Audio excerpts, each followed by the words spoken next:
I haven't been around on Final Fantasy XIV for too long, but I gotta say, of all the patches I've seen, patch 6.3 so far is by far the only patch where I've heard the most I'm unsubscribing because there's nothing to do. What went wrong now that we're almost done with the patch? Let's talk about it.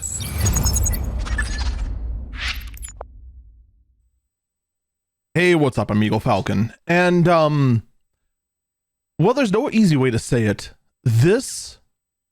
I haven't been in the FF14 circuit for too long, but this patch, 6.3, by far, I have seen the most number of people in various Discords that I'm in say that they're unsubscribing for right now. There's just nothing to do. So let's talk about it for a minute. What makes this patch feel so much more empty in Endwalker? So first, let me give a little bit about where I come from. I started playing FF14 in Stormblood. Very late Stormblood. I actually don't know exactly when. Probably 4.5. Because about when I finished A Realm Reborn was when the Shadowbringer changes hit, and I hated what I was, which was a summoner.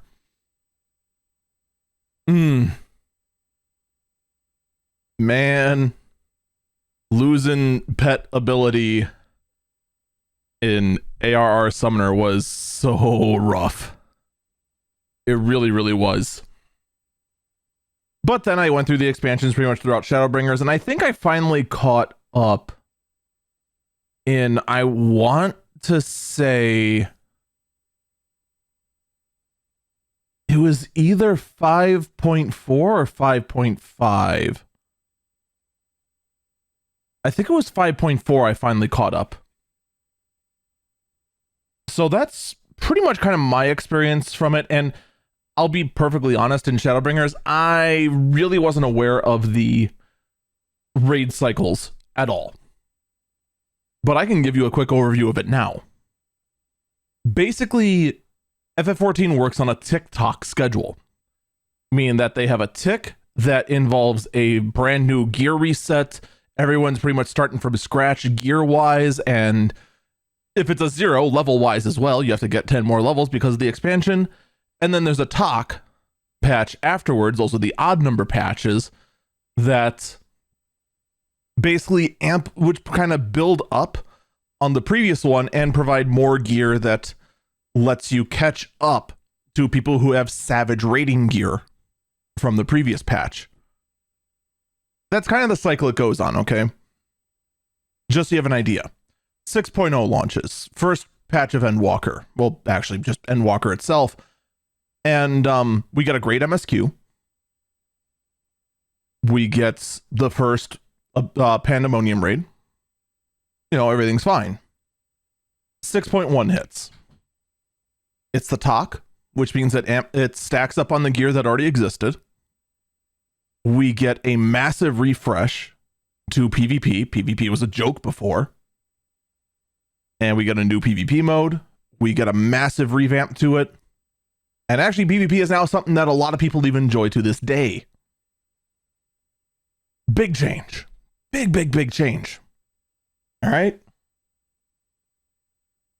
6.2 hits. It's a tick patch. Gear reset. New crafting recipes. Everything starts from ground zero again. Basically. We get island sanctuaries, a new kind of fun game mode for casual players that just want to relax. And quite frankly, I still love Island Sanctuary to this day. And we get 10 tiers of that to work with. And then we get a whole bunch of other quests. We also get the start of the relic weapon. And of course, 6.1 and 6.2, we get tribal quests as well. There's more that goes into it, but you see there's a big anchor portion of the patch that really draws people in. The PvP Crystalline Conflict that's now introduced, or the Island Sanctuaries. You see where I'm getting at here? 6.3. What did we get? There really isn't that big anchor piece, is there? But let's go over the major features of the patch one by one. First, you have the MSQ of 6.3. I'm not going to go into detail about the MSQ. I'm going to save that till the very, very end of the video. Let's instead move on to the next one, Euphrosign. This is the Alliance raid, the 24-man. We get that, which is the second stage of it. We got Agalia, which was the first stage of it in 6.1. Euphrosign was great, but running it 4 or 5 times after that, it gets grating. It gets dull.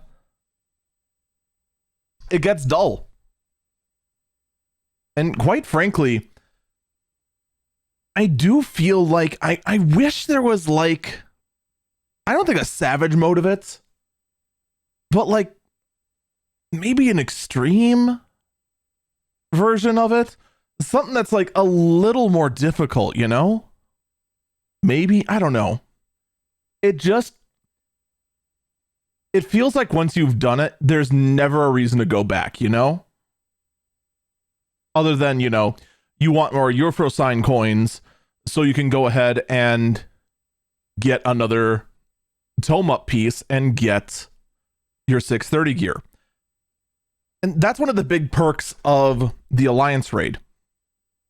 So the way the gear works is you have limitless tomes, which can get gear from last patch, which is still viable this patch. Then you can get the normal raid gear, which is about 10 to 20 item levels higher, usually 20, I would say almost all the time. And that's considered like the baseline of the patch. In this case, it's 610. Okay? Nose is itching and it needs to stop. Yeah. Anyway.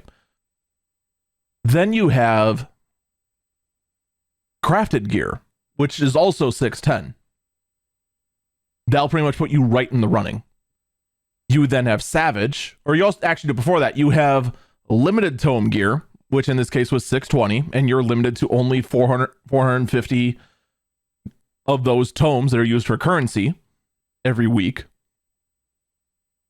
You then, in the Savage raids, get either 630 gear or pieces to upgrade your 620 gear into 630 gear, which has slightly different stats.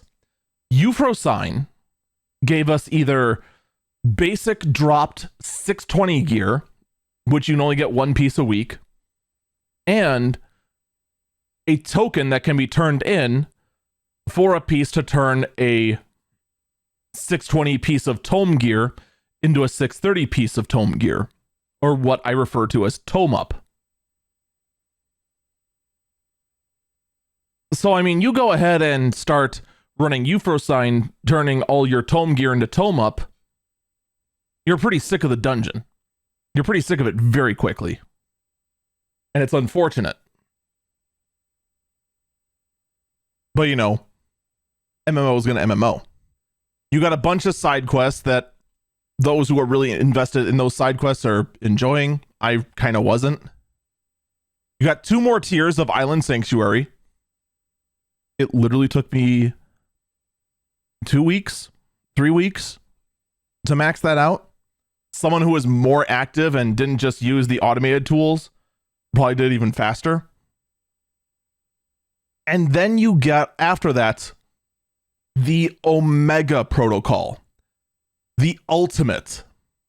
Ultimate raids in FF14 are some of the hardest content in the game.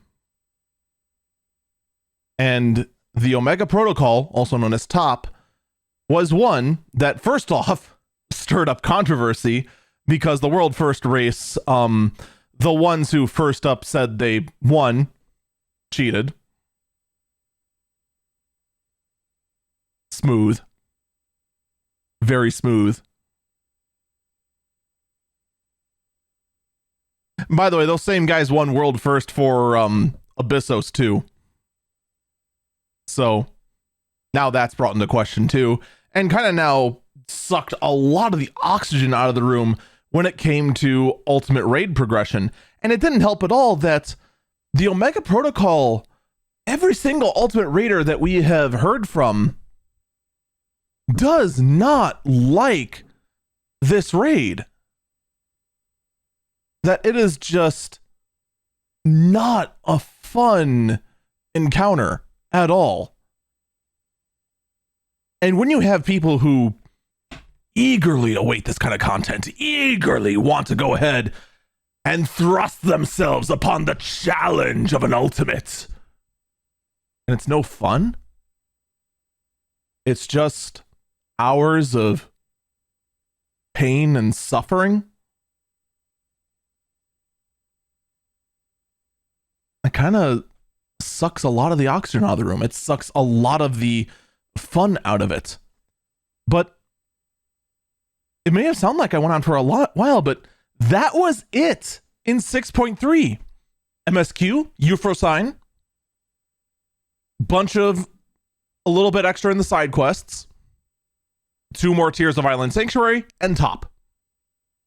Those 5 things, that's it. You could have done all this content, I'm not even kidding, in a handful of days except for top. That would have taken you a few weeks, and you would have been angrier for it. Or you're a normal person and didn't have any ability to go ahead and do top. Which leaves you all this other stuff that would have had enough content to tackle in a day.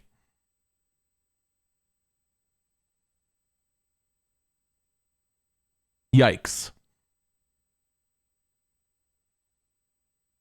6.35 rolls around. This is the halfway patch.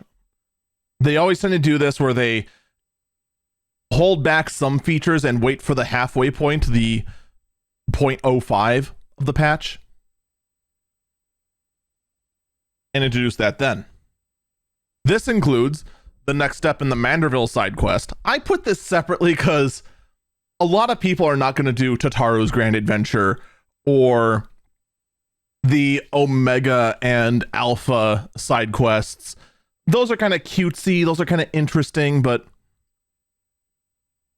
everyone, except for like the most anti-party people, eagerly await the Manderville quest line.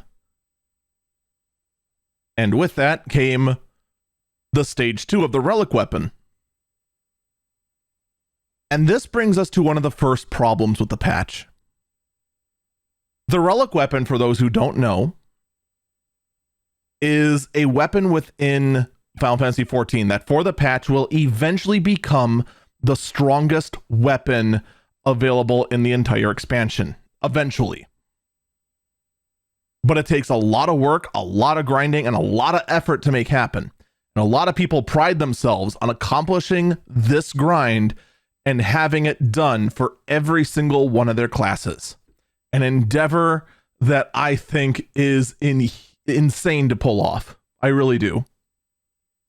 This time around, the stage 1 of the relic grind was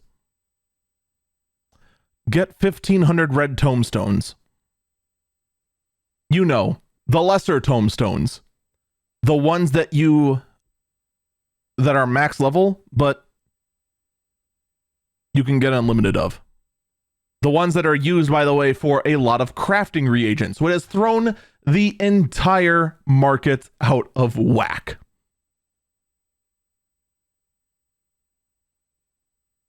Yeah, super not thrilled about that, by the way. As someone who has a character that specifically tries to manipulate the market and take advantage of it as much as possible in the world of crafting for alchemy. Super not thrilled about that. So, I mean, fine, that's stage 1. What's stage 2?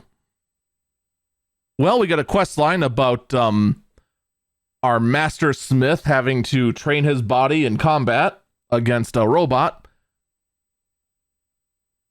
which ends up a little goofy, and get 1,500 more spammable tomes. Yeah, 1,500 more red tomestones. The exact same step as step 1 was what it was for step 2, and this gave you a glowing weapon. And a color swap for some reason. I don't get it either. It's kind of baffling. Everyone liked their colors before, and now they're swap colors, and a lot of people are indifferent. I don't know what to... I don't know. That's for another video. Or never. So, the relic weapon, which would have been a massive time vampire and a massive piece of grindable content for people to do, nothing. This also would be in past expansions where there'd be a new exploratory zone that you have to grind and then be angry about. Bosja, Eureka, Heaven's Ward. You get where I'm going, right? There wasn't that in this case. It's just run your roulettes. That's it.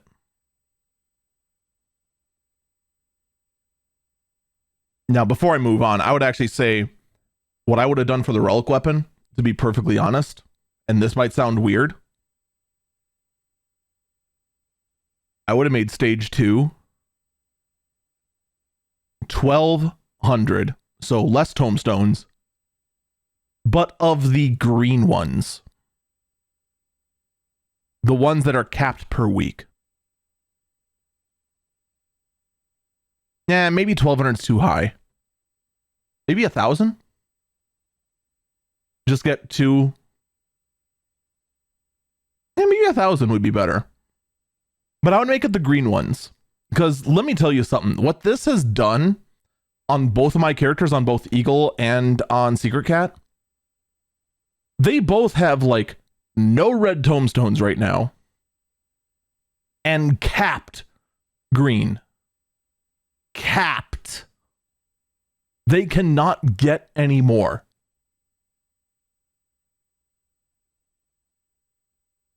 And I think that would have been a much better way to go about it. Now, I do think they're going to have the relic weapon be harder next patch. I think in 6.4, they're kind of hinting at our blacksmith friend having to train more and do more dungeons. I think what we're going to see is, assuming that this Friday we're going to hear more about the next patch. We're going to hear more about the next patch, but assuming that we're going to get a Criterion dungeon, that's the 4-man, I think that Criterion dungeon is going to be required for the relic weapon. And what I think they're going to do is they're going to have it be an unlock for the step, and then you turn tomestones in for each weapon. And honestly, assuming that the unlock is actually difficult in a game where they let you be whatever class you want, I think that's the far better option. Don't you? Even if they make the tomestone requirement very high, that they go ahead and make it the limited one, so you do have to wait a little bit before you do each one, wouldn't you rather do one massive grind to unlock the ability to buy the relic weapons and then have it be a not so bad grind to get as many relics as you want for however many jobs you actually have? I think that's the far better way to go. And I do hope they have already planned to do that thing, because if they actually do it, there's no way they heard this and then decide last minute, we're going to do that. There's no way. All right, after the relic weapons, we had the relic tools. Stage 1, 2, and 3 of the relic tools all came out. And dude, the grind for those was harder than the relic weapon. Not by much, but it was harder. Granted, it was one massive script grind. Still, though, it was still harder than the relic weapon, by far. We got Eureka Othros, the Deep Dungeon, which a lot of people were really stoked with. Deep Dungeons are a great content, a great piece of content to do. It's just not for everyone. A lot of people were really bored by it. And then the Loprit Tribal Quests, which again, not for everyone. I normally don't do the Tribal Quests because it reminds me way too much of the reputation grinding in World of Warcraft. And when I heard they exist in this game, I'm like, I'm never doing that. You can't make me. But when you put it all together, MSQ, Euphrosign, a few side quests, 2 more tiers in Island Sanctuary, the new Ultimate, the Manderville questline, Relic Weapons, Relic Tools, Eureka Othros, the Loprit Tribal Quest, the Manderville weapon, the Manderville questline, and the Relic Weapon Stage 2, and the Relic Tools, one day, and you're done. Eureka Othros, you're going to be at that for a while. It's 100 floors. It's going to take a while, and one slip up and your party has to start all over. Loprit Tribal Quests, you're time gated. You can only do 3 quests a day, and it takes a few days to get to each step of it. So it's a bit of a forced grind. So where does that put us for this patch? Because it seems like I mentioned a lot. There's 10 bullet points here. But notice how many things can be done in a day. This has to be something that lasts 4 months. And granted, in my case, our static being the fact that we're still complete raiding novices, we're still doing Abysso Savage from 6.2. We still got content to do because we're hopeless masochists.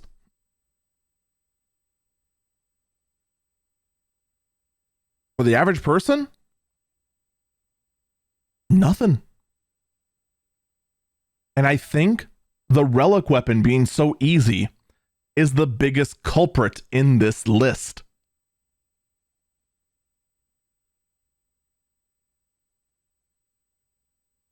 Now, why does it feel so anemic? Well, first off, there's no big anchor item to really go ahead and explore. There's nothing really new and shiny other than the deep dungeon.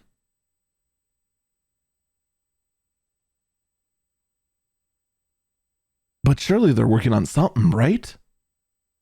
Well, I have 2 theories. One, they had something that was going to be introduced, but it wasn't ready and got pushed to 6.4. That's one thing. Or 2,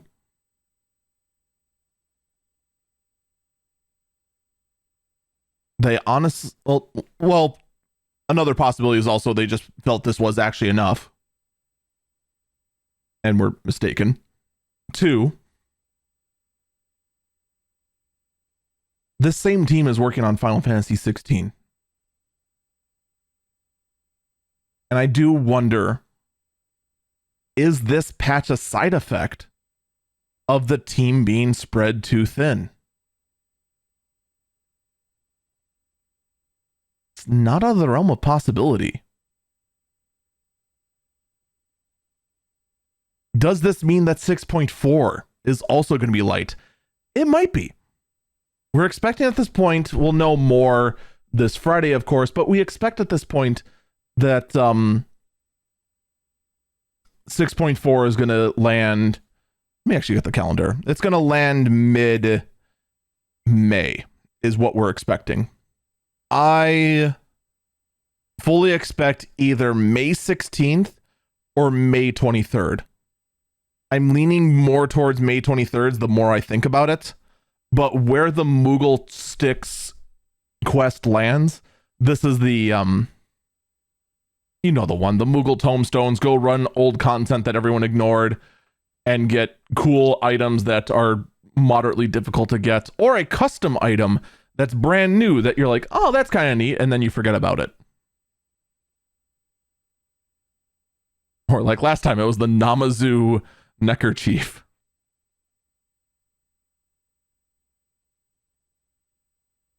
But the MSQ does play a role in this patch feeling anemic as well.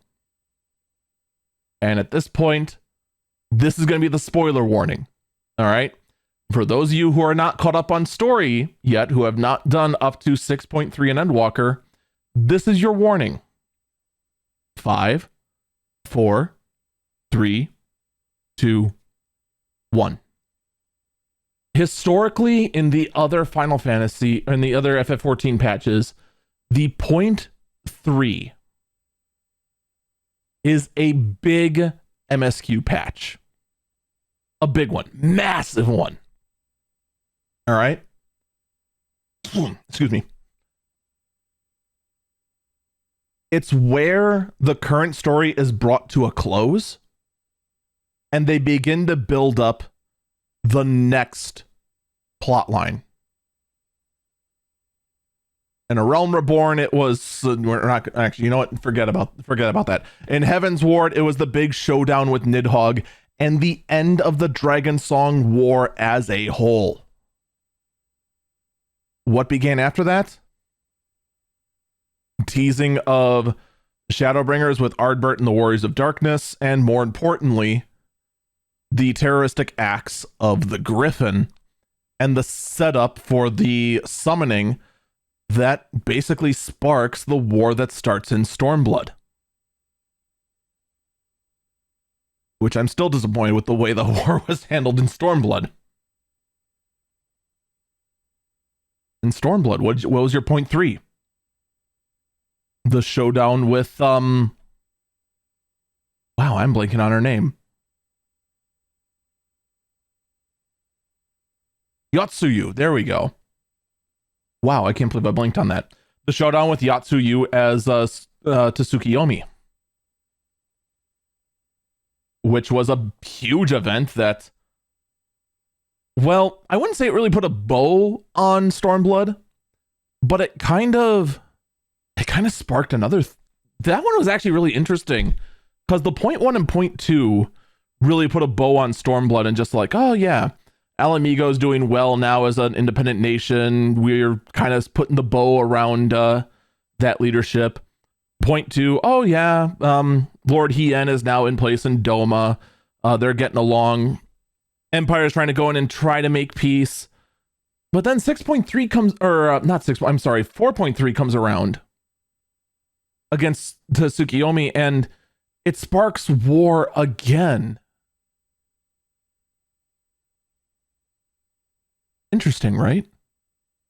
And then 4.4 and then 4.5, we have to deal with the war with the Empire that's now sparking as conflicts begin to break out and skirmishes, while Scions vanish and set up the events of Shadowbringers. Shadowbringers rolls around 6.3. I'm sorry, I keep doing that. 5.3 rolls around. We get the conflict. We get the final showdown with Elidibus, the last of the Unsundered, and the last blockade for getting our Scions home before they are forever disconnected from their bodies. And finally get everyone back in the source. It's a huge emotional moment. To which then, the two patches after that set up for Endwalker.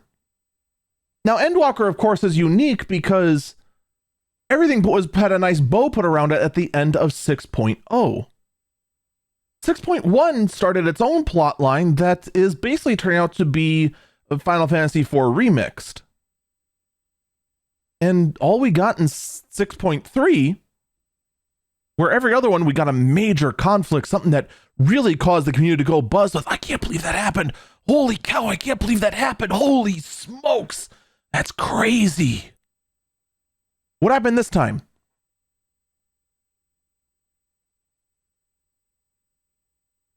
Zero ate a steam bun. Also, we ran out of Archfiends. Also, our portal to the void is gone. Also, we found an encampment that used to belong to Reapers, but no one's there.